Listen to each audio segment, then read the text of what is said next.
Hello, my name is Nathaniel Jones, and I'd like to thank you for joining this webinar, A Room with a View, Simulating Daylight and Outdoor Space in Multi-Unit Residential Buildings with Balconies by Terry Peters. This webinar is hosted by the ibpsa-usa Research Committee with the goal to share new ideas from research to the building simulation community. If you have questions during this webinar, please type them into the chat. At the end of the 40-minute presentation, I will unmute our audience on Zoom for a discussion with Terry. I want to remind you that IAA Continuing Education credit is available for attending this webinar. Please email info@aiaeb.org with your AIA membership number to receive credit for attending today's event. And now I'd like to introduce Terry Peters. Take it away, Terry. Great, thank you very much. Thank you, Nathaniel Jones, for the invitation to speak today, and for IBPSA for inviting me to give this research seminar.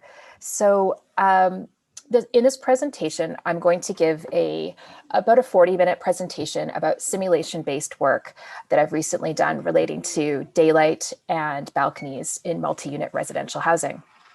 So I'll be calling it MURB throughout this presentation. And in particular, I'll present findings and discussion that I worked on with Dr. Ted Kessick at University of Toronto, Research Assistant Noor Akalhili from University of Toronto, Liam O'Brien from Carleton, and Murnaz Adli, a Research Assistant at Ryerson. So after my presentation, there will be time, as Nathaniel said, for some questions and discussion about the work. So for those looking to receive a continuing education credit from the AIA, you need to email info@aiaeb.org to receive credit for this course. So this is an important slide for you if you're looking for that credit. So I'm going to be talking about balconies in apartment housing in MURB.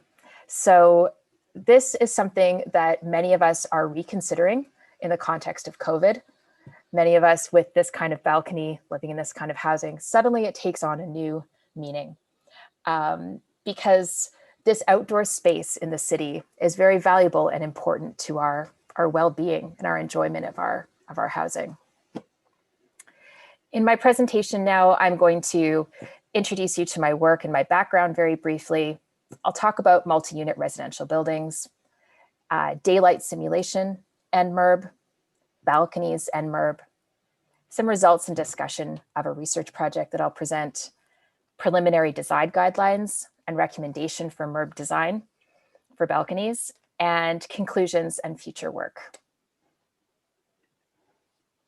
So as Nathaniel said, my name is Terry Peters. I'm an assistant professor in the Department of Architectural Science at Ryerson in Toronto, Canada. I have the WELL AP certification, and I'm a registered architect in the UK. My research looks at sustainable building performance and the relationship to design quality, occupant experience, health and well-being. And my current research projects relate to daylight simulation, urban housing morphology, and Blophilic design. Some of my background, I've recently published these two books. Design for Health, Sustainable Approaches to Therapeutic Architecture is an edited issue of Architectural Design Journal that looks at the relationships between building performance and human health and well-being. On the right, Computing the Environment is a book about how digital design tools, simulation and visualization can be used to create more sustainable architecture. Specifically, I'm looking at digital design tools and environmental simulation in order to give feedback to designers during the design process. So these early stage tools that can actually help designers realize their design intent and also building performance. So MURB, who lives in urban apartments?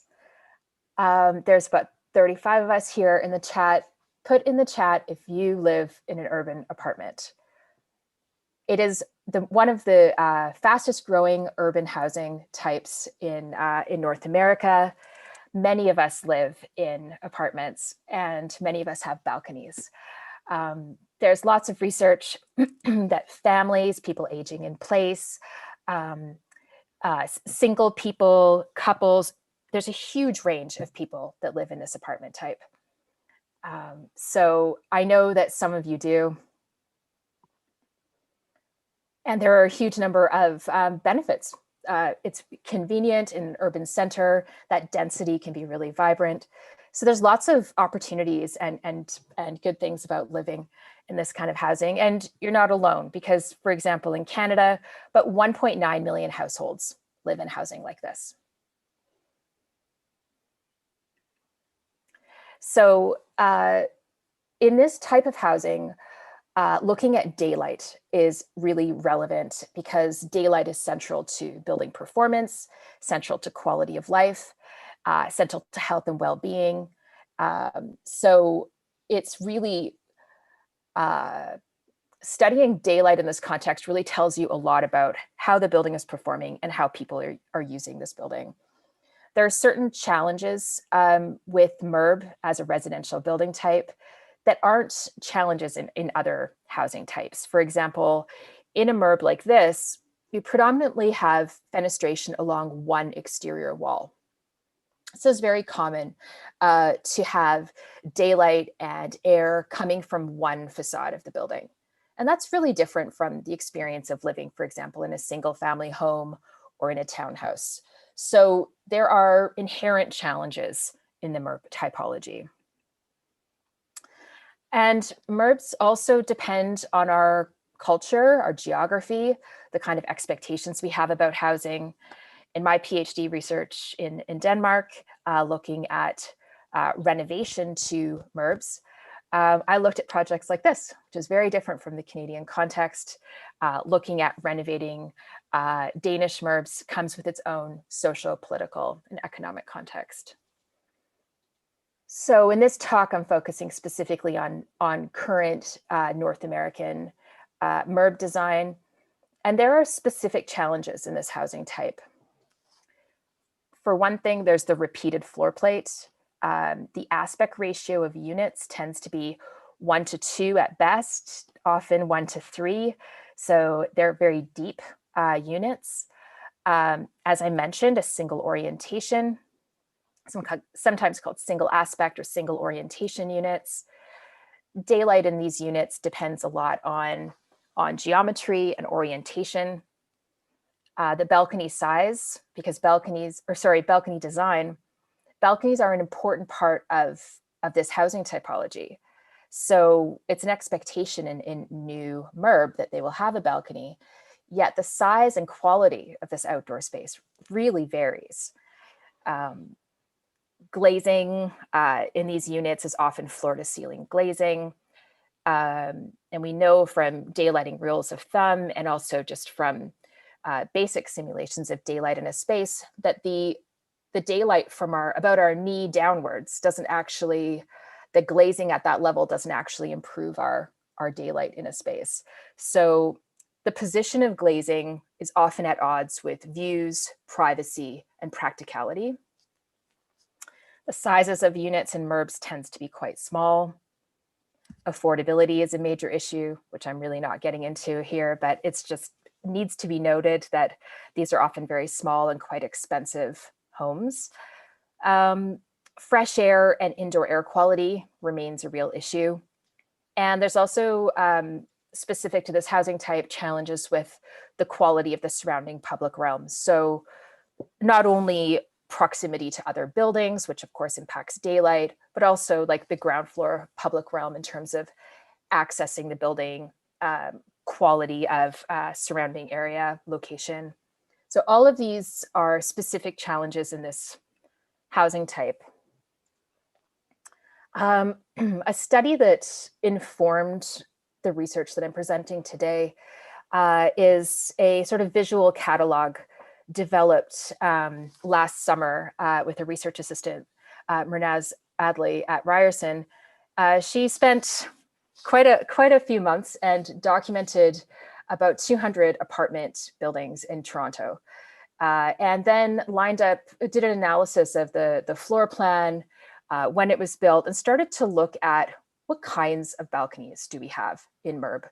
What are the many different configurations and geometries of balconies do we have? She also has been drawing the balconies and looking at quality of life, and these small measurements and details actually become really amplified because these are people's homes, and a half a meter here or there makes a massive difference in the quality of life that you can have on a balcony. So this kind of study of the how these spaces are used is something that we're starting to approach. And then there's also the history of MURB.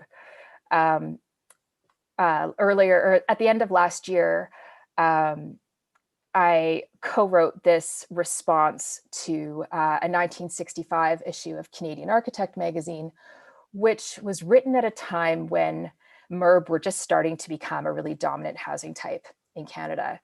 And it's very interesting to note that some of the same issues that we now have with MURB, we had in 1965. So not that much has actually changed.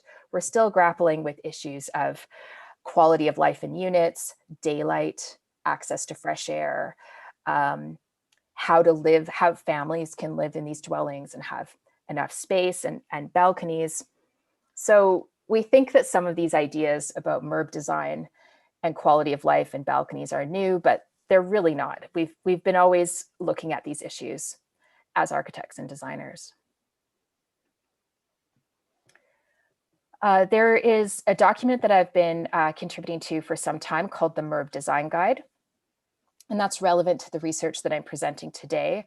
The MURB Design Guide's subtitle is Enhancing the Livability and Resilience of Multi-Unit Residential Buildings.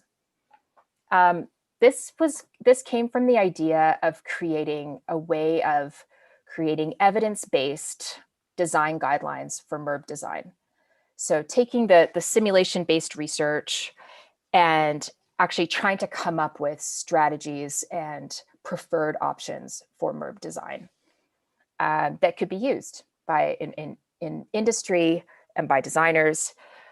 So rather than coming up with specific numbers or sort of answers to some of these questions, it's really about evaluating design options and trying to make the best decisions based on evidence.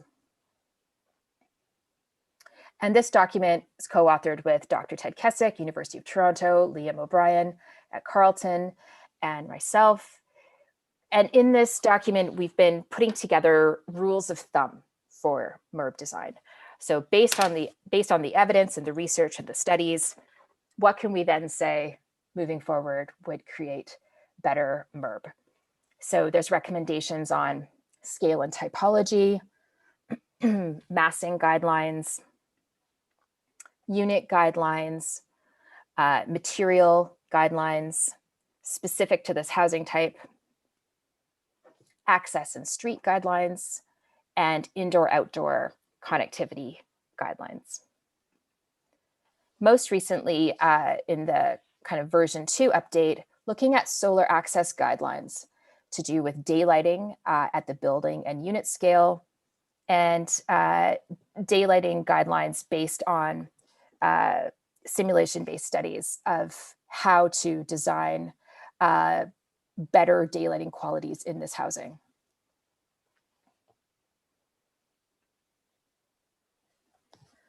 So the state of MURB research, MURB has not enjoyed the same level of research and investigation as some other building types.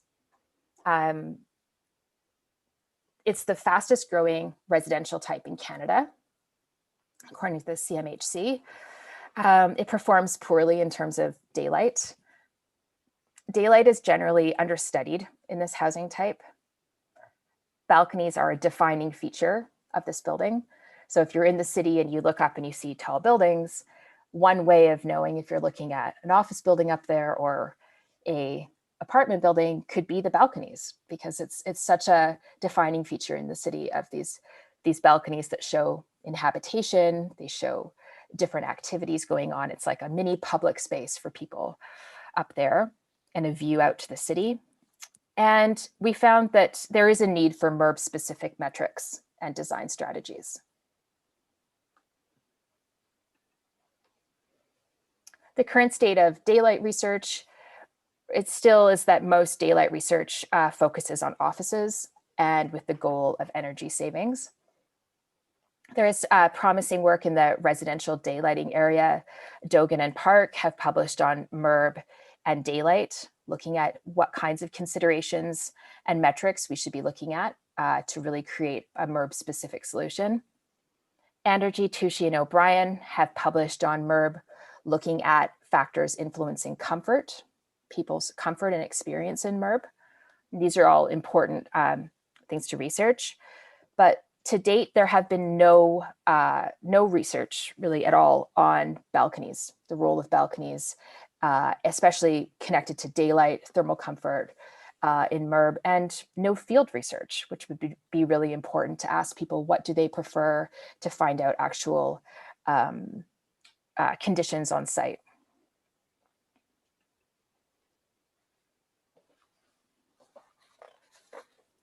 So I mentioned there are specific challenges to this housing type.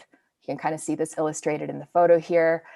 MURBs have, they tend to have narrow and deep units. So in the photo here on the top, you can see that there's quite a long way for the light to go to get into the space. Daylight is often only from one side, so single aspect, excessively high window to wall ratio on that one facade that does get the daylight. And usually the building is the same for every orientation. So there aren't orientation specific design guidelines for MURB, even though a fully glazed facade on the south would feel very different than a fully glazed facade on the north. And as I mentioned, there are typically balconies that shade the units below.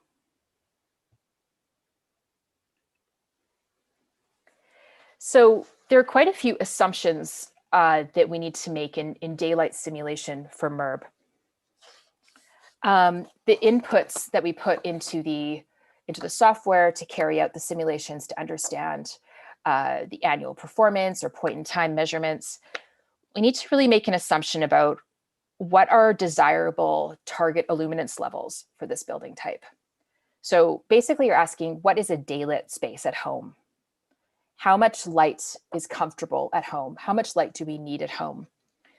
And this is very different from offices, right? Or from a health setting or from a school. And what daylight metrics are most relevant for MURB?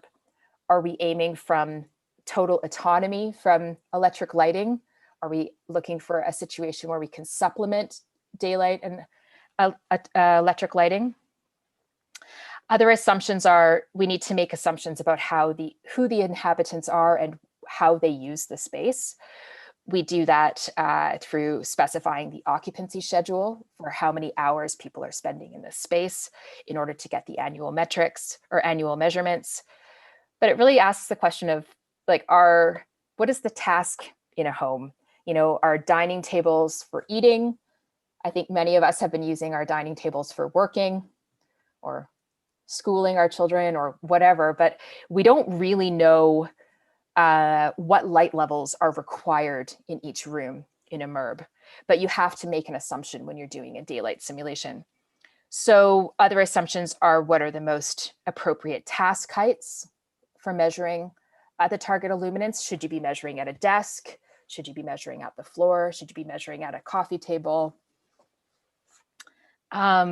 And so we were wondering in this study, would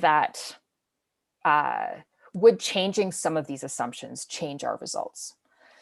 And of course, the driving question of what are the impacts of balcony design and the position of that balcony on the facade in terms of daylight. So certain simulation inputs are not typically questioned. We normally put a uniform lux level depending on, even though there's a variety of programs and uses in MURB, we just normally assume 300 lux means daylit for all of the interior spaces. We don't really question, you know, how much light do you need in the living room versus the kitchen? As I mentioned, we have to make some assumptions about occupant behavior, patterns of inhabitation. Normally, we just put 9 a.m. to 6 p.m. daylight savings time. Task height, normally we just use desk height, so 0.8 meters approximately, or also we make assumptions like that glare is an issue at home. We know that glare is an issue in offices because you're in a fixed spot in your office. You probably have a desk and you stay there during your working hours. At home, it's a bit different. We might have some rooms that we only use at a certain time of day. And certainly we have more freedom to move around and use the spaces in different ways. So the issues of glare, privacy, or view are all not really input in a meaningful way into the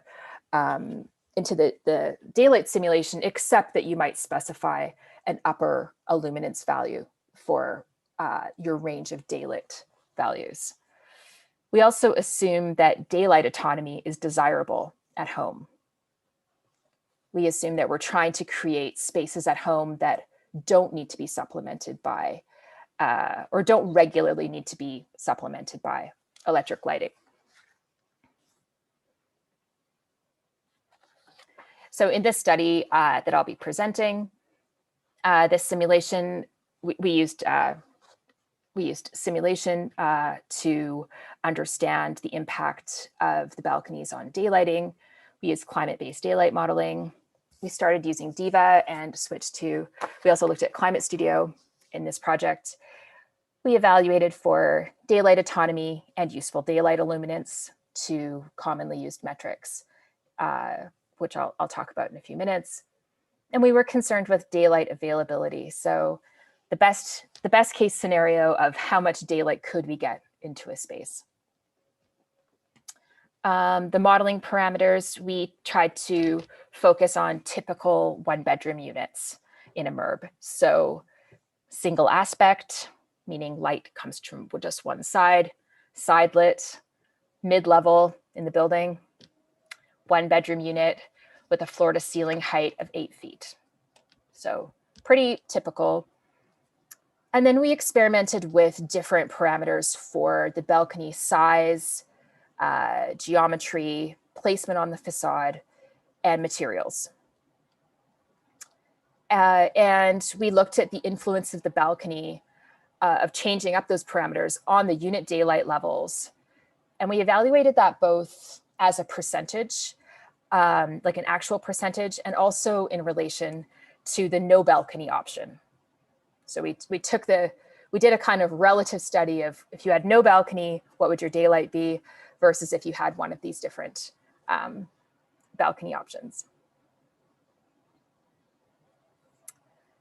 So as I mentioned, balconies are a defining feature of this MURB typology, and they're part of people's expectations in new MURB.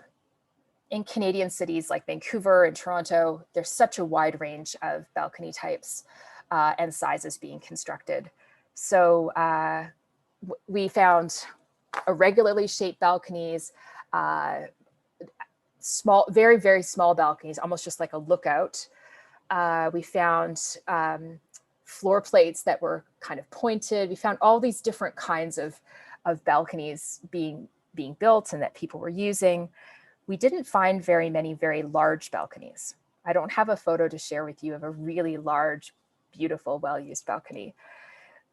We decided to focus on 3 typical balcony types. So the row balcony, which we modeled as 1 meter wide, continuous along the facade, a sort of street or row, functions largely as a shading device. The box balcony, option 2, which does have more usable space.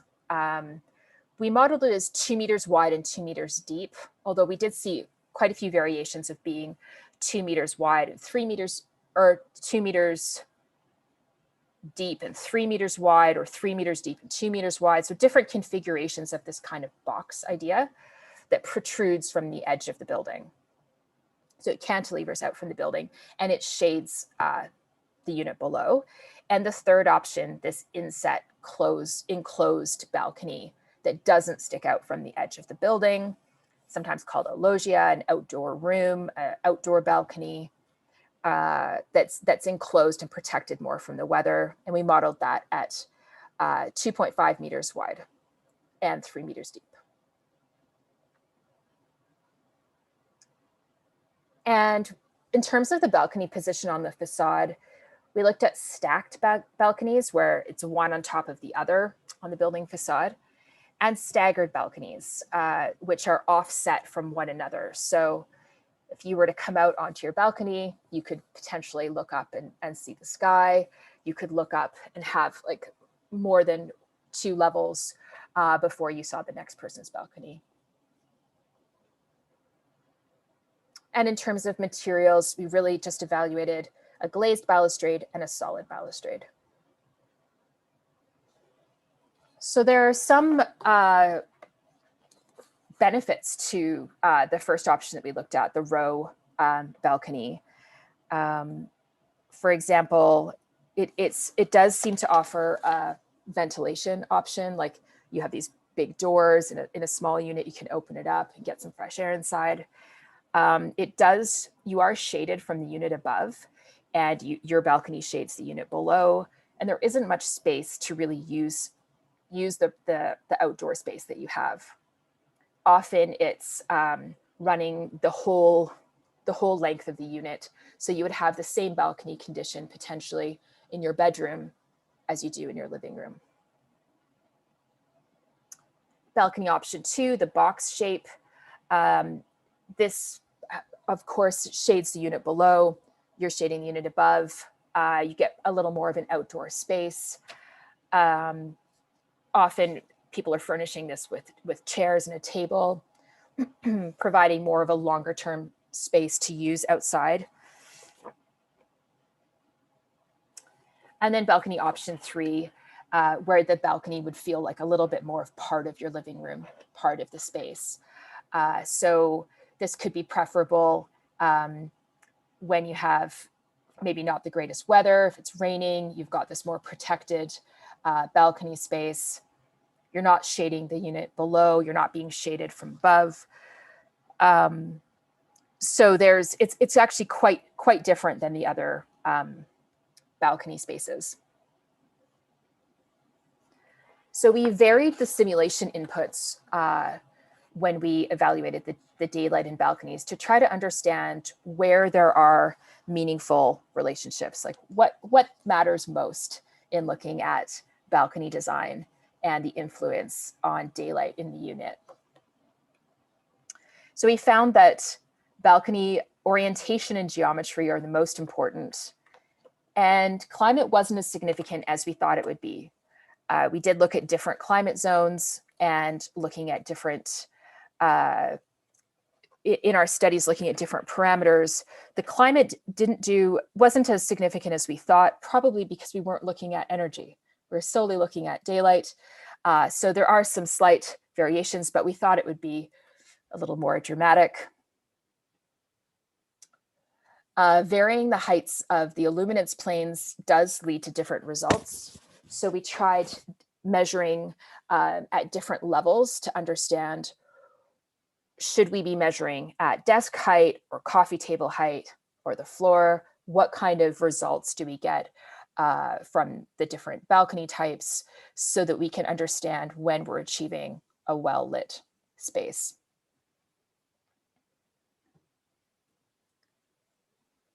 In terms of the results,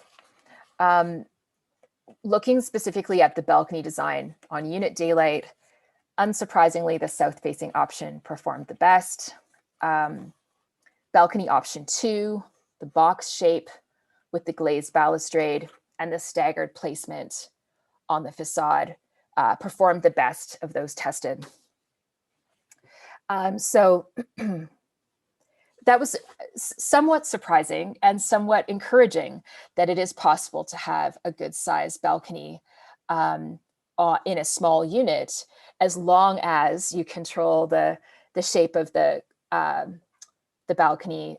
It's a glazed balustrade and it's a staggered placement on the facade.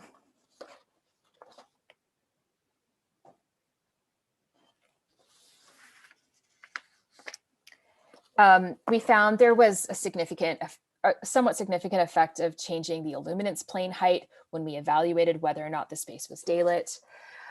So the images on the side, sort of thinking about how this is different from evaluating an office space and thinking about how we actually use our spaces.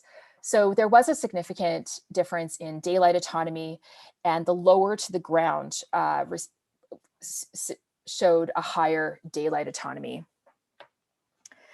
So compared to the no balcony option, the best performing option is the lowest level in the room, the floor level height, then coffee table height, then task height, like an office height, and then finally eye level. And so this seems to imply that the illuminance plane height should be reflecting residential daylighting requirements, and different heights may need to be applied for different rooms in the MURB to really understand how the space is performing and to understand who is using it and when. So daylight autonomy was the metric that we used. Daylight autonomy is an annual metric that describes the percentage of floor area that receives a specified target illuminance for at least half of the space's annual occupied hours. So thinking about this and thinking about the concept of daylight autonomy, it's not always desirable in the home to sort of as a goal to have daylight autonomy. The image here of the guy's using his task light to read a book. I think we're more comfortable doing that in a home setting and customizing the light levels in our space. The image on the bottom showing plenty of daylight entering the room, but also there's a desire to have other kinds of lighting on in the space. So this was an interesting slide to look at, or it was interesting findings for us to look at in terms of, are we aiming for daylight autonomy? Is this the best metric for evaluating MURB? So we decided to look at useful daylight illuminance.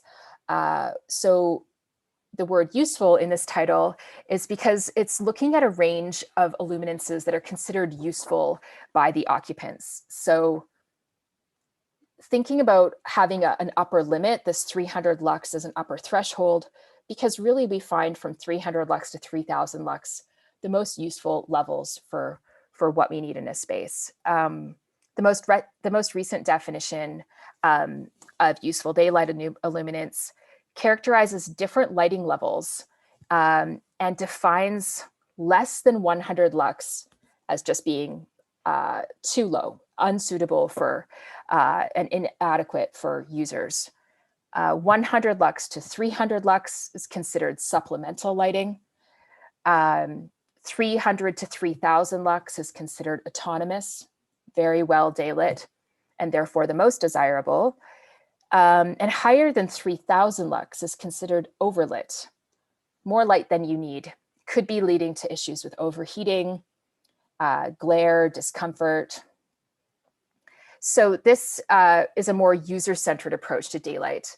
And we found it an interesting comparison to daylight autonomy, thinking about useful daylight illuminance. And it led us to investigate looking also at a lower threshold, looking at the 100 to 300 lux threshold, to think like, how can the choice of metric really influence our interpretation of the results? We found that useful daylight illuminance provided a better indication of dark areas in the floor plan. So it can show you areas that really aren't performing well. And it can identify areas that are overlit and that can lead to discomfort glare. So it's quite a useful, a more useful metric for us in looking at MURB than daylight autonomy. So looking at this lower threshold of 100 to 3000 lux, in examining the best performing balcony to see, how does this measure up? Again, we found that it was helpful for identifying areas that aren't working well, helpful for identifying potentially overlit areas. And actually, in connection with this, we were considering how people use the space over the course of the day. So I've got these images here. The top image shows that morning light that you can have in the morning in your apartment. Maybe you're having breakfast or a coffee. The sun is just coming up. You get this warm, nice light. Well, the simulation inputs that we're using for this daylight simulation look at 9 a.m. to 6 p.m. And really miss calculating that early morning light, right? Because it's only looking at from 9 a.m. to 6 p.m. and sort of missing the different qualities of light and quantities of light that you're getting before 9 a.m.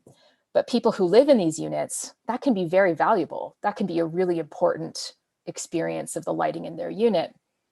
And then the bottom image is showing the end of the day, the kind of last rays of the day. You're still getting some natural light in the unit, but again, it's not being counted in any of these calculations because it's after the 6 p.m. occupancy cutoff. So we actually created a custom occupancy schedule for Toronto and tried to map to see what the difference would be if we counted sunrise to sunset. You know, how much more light would we be counting? But it wasn't significant. So we were kind of surprised by that. So it does seem like it's adequate to look at 9 to 6. It doesn't make a significant difference. But it also showed us that these metrics are therefore not capturing the full range of people's experience, because it isn't significant in the simulation, but yet it would be significant to people living there. So that was one of the things we learned about this process of simulating daylight in these units. We also found actually that none of the either daylight autonomy or useful daylight illuminants were particularly intuitive for designers. So it's not that you walk around a space and you think, oh, this feels like UDI 56%. So these metrics are annual metrics. So it's hard for designers to really gain an intuition of what the results might be. So that was another observation we had on the process of simulating daylight in MURB. So we found that simulation inputs need to be reconsidered for MURB. More testing of parameters to identify key relationships is needed. With attention to orientation, placement on the facade, and balcony geometry, it is possible to have a good sized balcony in a small MURB unit. This simulation-based work serves as a starting point, but the next step in the research would be field work, would be connecting to real buildings. And there's a need for evidence-based design guidelines to be able to evaluate options. In translating some of our findings into preliminary design guidelines, I've come up with 8 of these preliminary design guidelines for balconies and MURB. The first one is size and proportion. So balconies should be large enough to function as spaces for people, not merely facade elements. And a well-proportioned balcony enables inhabitants to use the outdoor space by putting 1 or more chairs outside.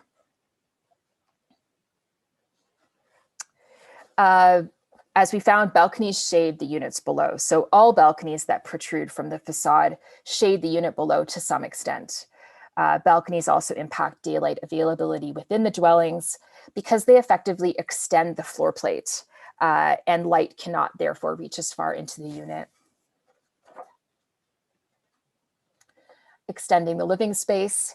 Balconies can offer an indoor-outdoor living space, therefore access to the balconies should be carefully considered. So to extend the living space, the balcony doors should provide access from living or dining spaces rather than just from the bedroom. And we did find quite a few examples where the main access or the only access to the balcony was actually through the bedroom, but it's definitely preferable that it's through the living spaces. In terms of biophilic design, balconies can provide visual and non-visual connection to nature, opportunities for having plants or growing food or herbs in balcony gardening. These can be valuable and private outdoor spaces for inhabitants, and these should be important considerations when designing balconies. This idea of considering enclosed or sheltered outdoor spaces for balconies, all season balconies and inset balconies that don't protrude from the facade of the building can provide a more sheltered environment from wind and weather. and can be more practical at higher levels of the building. There's more work that needs to be done to really compare the inset balconies and the protruding balconies to understand other parameters as well, including energy use. Staggered placement on the facade. For optimal daylight access, privacy, and views, arranging balconies on the facade in a staggered arrangement is preferable to stacking them one on top of the other. Glazed balustrades. The materials of balcony walls and balustrades do impact the qualities of the quantity and quality of daylight inside the dwelling. So solid balustrades may provide privacy, but they block views and limit daylight. And the last one, considering privacy and view. Residents use their balconies in various ways based on numerous parameters, not just daylight. So looking at more parameters, including privacy and view, is really important when considering balcony design. In terms of our conclusions, we need more MURB-specific thresholds, parameters, metrics, and guidelines for simulation to be able to more accurately predict building performance and people's experience. The way that we evaluate daylight in MURB matters because it reveals our underlying assumptions and priorities about housing, and it can lead to different design decisions as we interpret the results of our simulations. Light levels below 100 lux have no real value to people, so MURB design should ensure that regularly occupied spaces exceed this.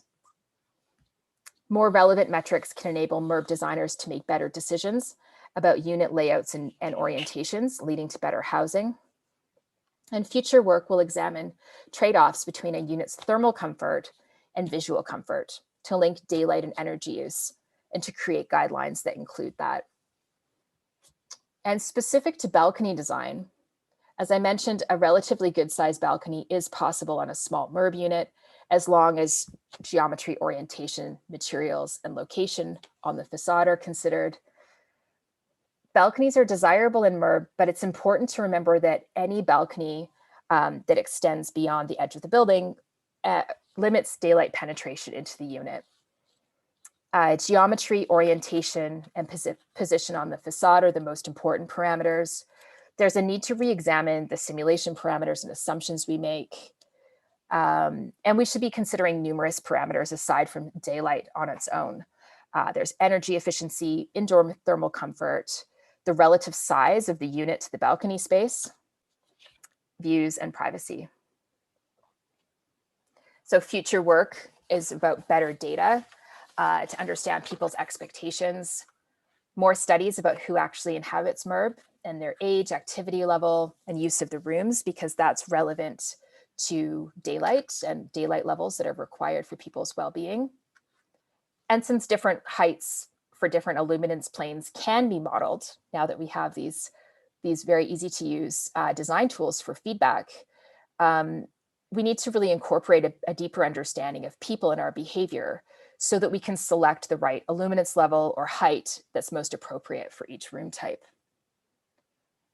In terms of in progress and planned work, trade-offs between daylight and energy use with these balconies, more detailed studies and guidelines for enclosed versus open, the height of balconies, so whether or not you're on the 10th floor or the 50th floor, that would impact comfort and practicality. So a question I'm looking at right now is how high is too high for these outdoor non-enclosed balconies, and how can we simulate that?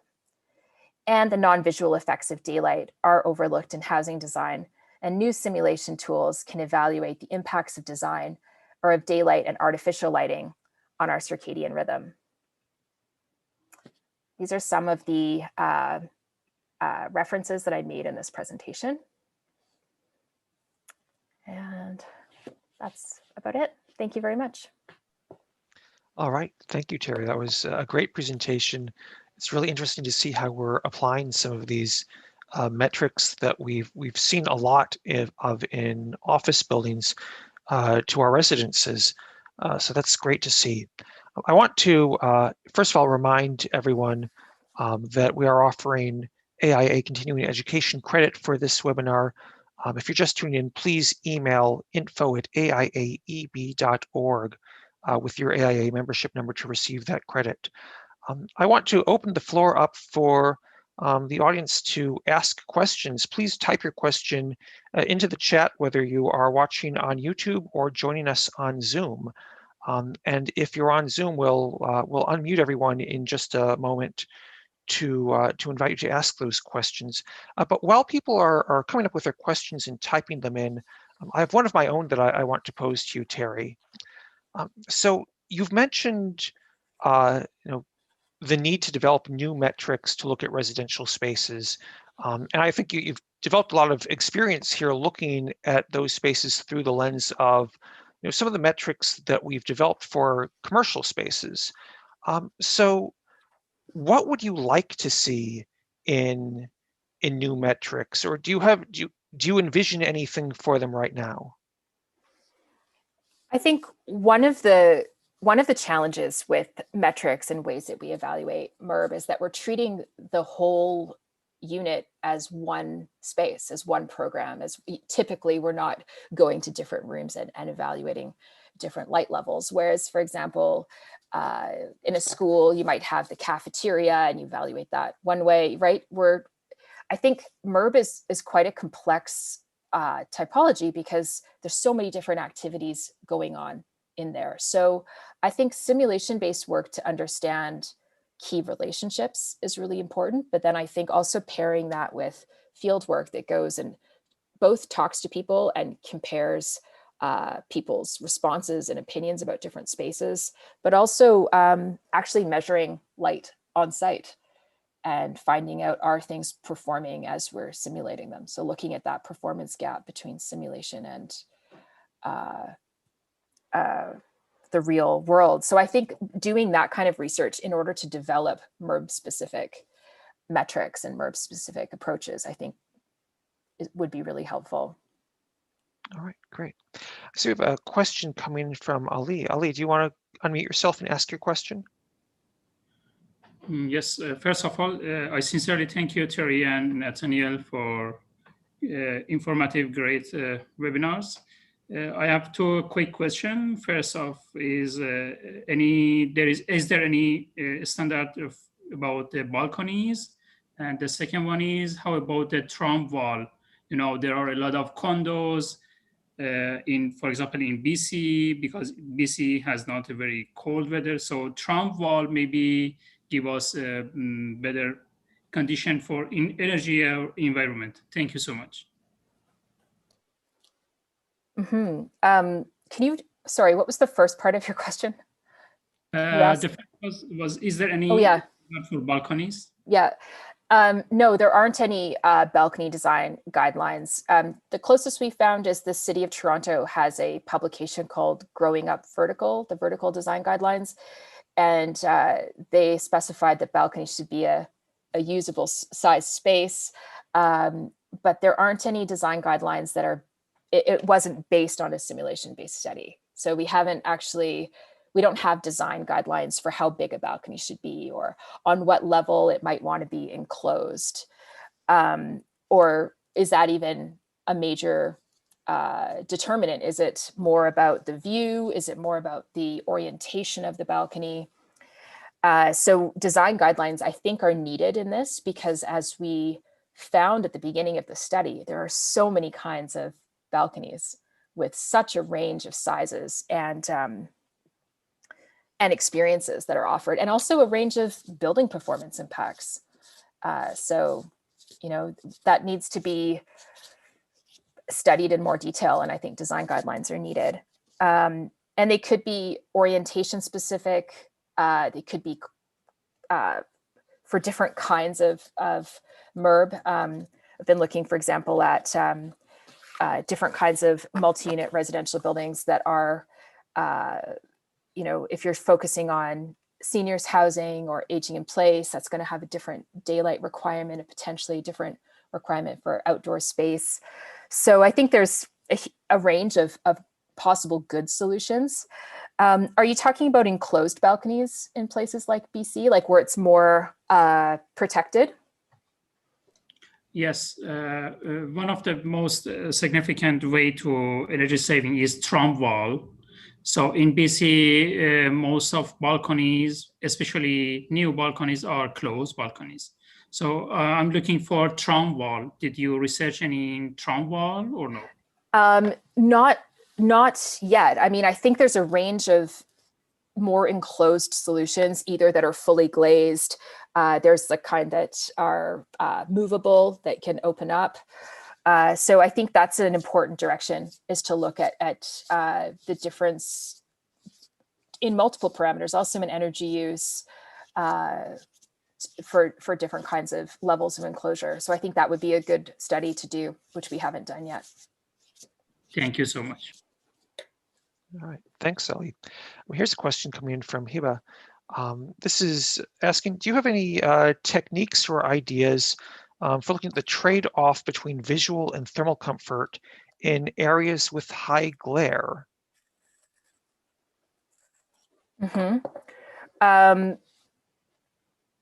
Like where the surrounding conditions are high glare, like maybe there's a neighboring building that has a building facade that is causing glare into the building. That's something that we've seen. Or it could be just a south orientation is getting too much light. And so therefore you're getting overlit conditions along the perimeter. In that case, the row balcony does stop overlit conditions from occurring right in that first area. So sometimes balconies that act as shading devices, which of course in many other climates other than in North America would be highly desirable, is having that shading with your balcony. That could be a strategy, is having the balcony as a shading device in order to, take advantage of that ability of the balcony to shade the overlit area along the perimeter. It depends on the situation. So it would depend also on the material of the balustrade, because we found that having a solid balustrade also really limited the amount of light entering the unit. So it depends on a few different parameters, I would say. Sure. I suppose that idea of the trombe wall that Ollie brought up might also play in if you wanted to get the heat but keep out the glare.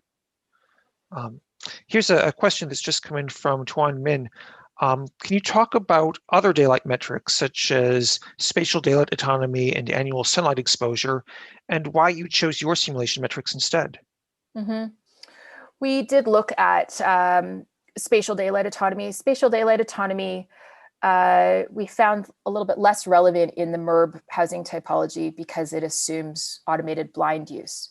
So really useful in an office setting where you might have automated blinds, because that would therefore becomes your kind of glare proxy, right? So at a certain level of overlit condition, the blinds come down so you don't have to kind of control for that. And so we thought about using spatial daylight autonomy, but ultimately we chose daylight autonomy because it doesn't assume blind use. And we're pretty sure people aren't going to have automated blinds in MURB. But I think why we chose useful daylight illuminance is because it had an upper threshold, because it considered daylight that's useful to people. And above 3,000 lux, not so useful. It's really just overlit conditions. So we decided it's very similar to spatial daylight autonomy, but what I liked about also useful daylight illuminance is you can use the 100 to 3,000 lux and really capture that light level that might be important to people living in the space, but doesn't meet the autonomous, the supplemental light might be enough or might be desirable in certain parts of the building or of the unit, and you don't always need 300 lux. So that was our thinking behind not using SDA. There are other less well-known and less used daylight metrics. So, for example, there's research looking into what is it called? Sky view metrics, looking at how much sky you're seeing. We didn't look there could have been other ways of looking at it too. I mean, starting a research project looking at equivalent melanopic lux, looking at the impact of light on people's circadian rhythm. So we have simulation-based tools like Alpha for that. So there's a wide range of ways we can evaluate daylight, and then therefore how we interpret results, right? Because by using different metrics, we're kind of getting different answers. So I guess it comes down to what kind of feedback are you looking for and the use of the space. That's a good question. All right. We've got a question coming in from Haubo. Would you like to ask your question? Sure. Yeah, so first of all, Terry, this is a great study. I have a quick question regarding the surrounding buildings. When you ran the simulation, have you considered those? Because the MURBs are normally located in the urban area. We got a lot of effect from them, and it actually it's subject to your site location. For some buildings, they got beneficial daylight, but for some of them, they got harmful shadow from the surrounding. So how could we reconcile this? Mm-hmm. That's a great question. We didn't look at surrounding buildings in this project, but I would love to try different kinds of software that look at grouping together MURB buildings, because you're totally correct that we tend to build them in clusters, right? So if you're designing a building and a tower, say, and it's in a very urban setting, you would really want to know what the influence is of the surrounding buildings being proposed or that are already there. And a question also comes up is how close, like what is the proximity that other buildings would need to be in order to really influence your daylight? So I think that would be a really interesting study, is looking at groupings of MURB and how the daylight would be impacted. I think using tools like UMI, like urban modeling interface, there are some like neighborhood scale tools that would just be really wonderful to be able to identify the impact on units. You could also look at the ground level, the space around the building, and how the neighborhood scale daylight is being affected. So I think there's lots of work to be done in this area. Yeah, great. If I could ask another question. So speaking of the relationship between energy and daylight, like in our previous studies, we find a very interesting pattern between daylight and energy, especially in the summer time. Like for example, if the occupants found like it's too glazy, and they probably pull over the blinds or the louvers, and then they need to turn on the artificial lighting, and then that actually increase the energy consumption. So yeah, so how like, because you talk about that's your future research area, so I'm interested in like what's your next step on this? Yeah, I think that's a great question. Yeah, how people use spaces and the kinds of relationships we have with them. Another interesting one is there's always those people that think that it should be the same temperature in the office all year round, right? So they're wearing their summer clothes in the winter kind of thing.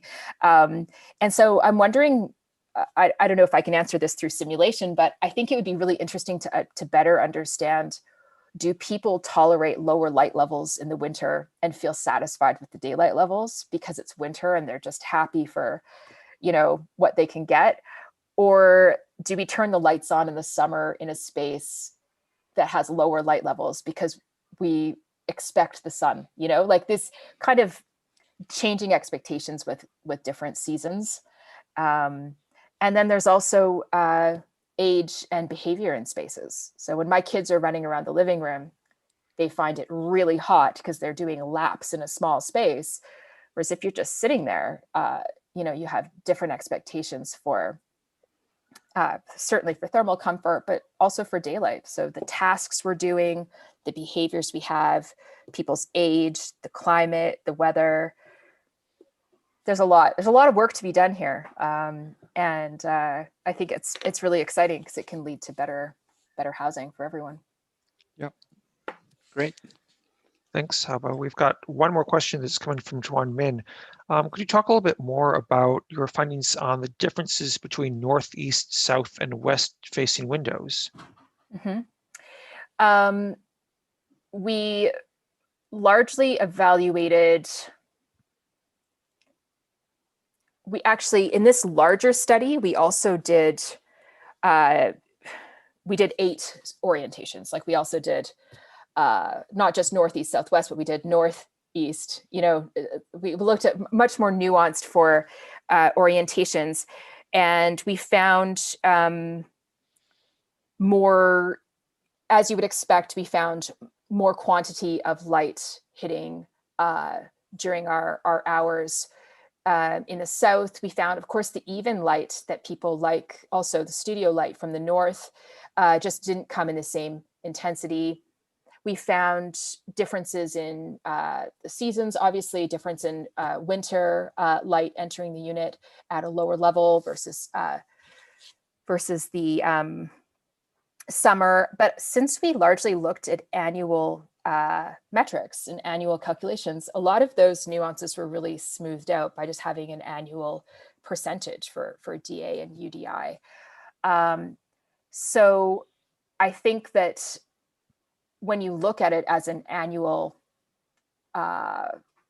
percentage, you're really missing some of those kind of nuances that you would capture if you were talking to people about their space or doing on-site measurements. We did find that this study primarily looked at single aspect units, right? Like, so it's either a north orientation or it's a northeast orientation, or it's a northwest orientation or something like that. So it would be really interesting to see corner conditions and to understand how you could start to place program in the MURB based on orientation. I'd be really interested in that kind of study, because we do that in single family homes, right? We look, there's a tradition of doing that, of looking at placing program elements in the home based on orientation and like the good place to have, you know, a breakfast nook or a kitchen, or where do you need high levels of light. But in a MURB, it seems to be, these are all condensed into a small space with single aspect a lot of the time. So we could have done more research into orientation specific guidelines if we looked at corner units. I think that would be you could look at larger units on corners and start to make recommendations towards connecting unit layout, building performance, and program. I think that would be a really interesting direction for the work. But since we looked at single aspect, there weren't extremely nuanced findings in terms of unit orientation. All right.